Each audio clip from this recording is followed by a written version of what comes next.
नमस्कार, आप देख रहे हैं स्टार न्यूज प्लस। मैं हूं आपके साथ अमृता कंचन। आइए रुक करते हैं खबरों की ओर। तब तक बने रहे स्टार न्यूज प्लस पर मेरे साथ।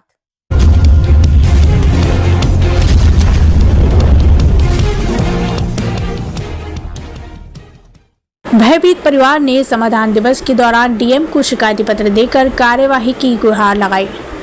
गढ़मुक्तेश्वर तहसील क्षेत्र के अंतर्गत गांव बैठ निवासी आरिफ ने तहसील सभागार में आयोजित समाधान दिवस में डीएम महापुर को शिकायती पत्र देकर उसमें उल्लेख किया है कि उसका परिवार बहुत ही ज़्यादा भयभीत। उसमें उसकी 3 कुंवारी बहनें हैं जो बहुत ही डरे हुए हैं। उसकी विधवा भाभी ने गांव के ही कुछ दबंग लोगों के साथ मिलकर उनकी कृषि भूमि गलत तरीके से नाम करा ली, जिसको सही कराकर उनकी मृत भी की बेटी और 3 बहन और वो समेत की हिस्सेदारी बराबर की जाए ताकि सभी को न्याय मिल सकेगा।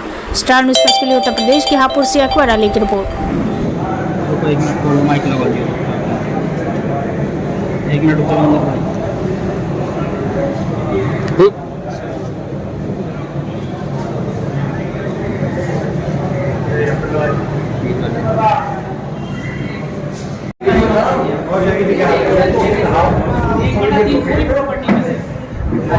यानी कि हमारी भी जमीन बेच कर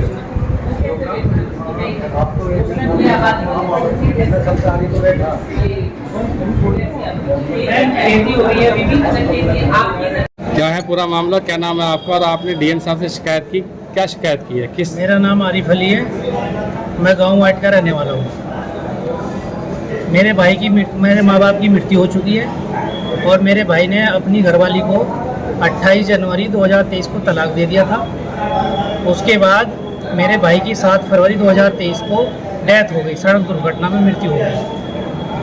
तो मेरी जो भाई की पत्नी है उसने गांव के कुछ लोगों से साठगांठ करके हमारी ज़मीन 1/3 भाग बेच दिया, जबकि मेरे 3 बहनें कुंवारी हैं, 2 भाई हैं हम, और 1/6 भाग का वारिस मेरा भाई मृतक नासिर था।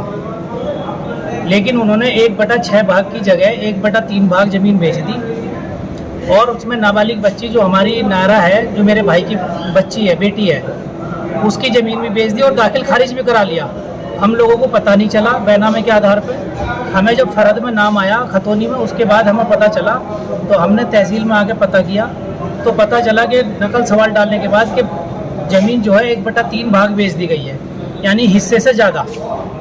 और 1/3 भाग भी आसमीन जो भाई की पत्नी है उसने अपने ही नाम से बैनामा करा दिया है। बच्ची का नाम अभी भी खतौनी में बरकरार है। अब हम शिकायत लेकर डीएम साहब के पास इसलिए आए थे कि हमारी ज़मीन जो गलत तरीके से बेची है और दाखिल खारिज जो इन्होंने गलत तरीके से कराया है, वो हमारी विरासत सही तरीके से चढ़नी चाहिए और हमारी ज़मीन हमें वापस मिले। ये भूमाफिया लोग हैं, गांव में कई लोगों के औरों के साथ भी इन्होंने इस तरह की हरकत कर रखी है। हमारे साथ मैं दूर देवबंद में जाके जॉब करता हूँ क्योंकि मेरे घर में कोई भी जेंट्स नहीं है, मैं अकेला हूँ। ये 3 बहनें हैं मेरी, 1 भाई है, ये मेरे चचा हैं और मेरे परिवार में कोई मेल नहीं रहता, जेंट्स कोई नहीं रहता, सब लेडीज़ रहती हैं। 2 बच्चे हैं मेरे, बेटा 3 साल और बेटी 5 साल की है। ये लोग आए दिन गाँव में हमें मारने की धमकी देते हैं, साजिश रचते हैं, निकलते पड़ते मेरी बहनों पर फफ्तियाँ कसते हैं, इनको परेशान करते हैं। मेरी बहन एक अभी तहसील में आई थी, वो बेहोश होकर गिर गई क्योंकि उसको पिछले 15 दिन से ट्रीटमेंट नहीं मिला।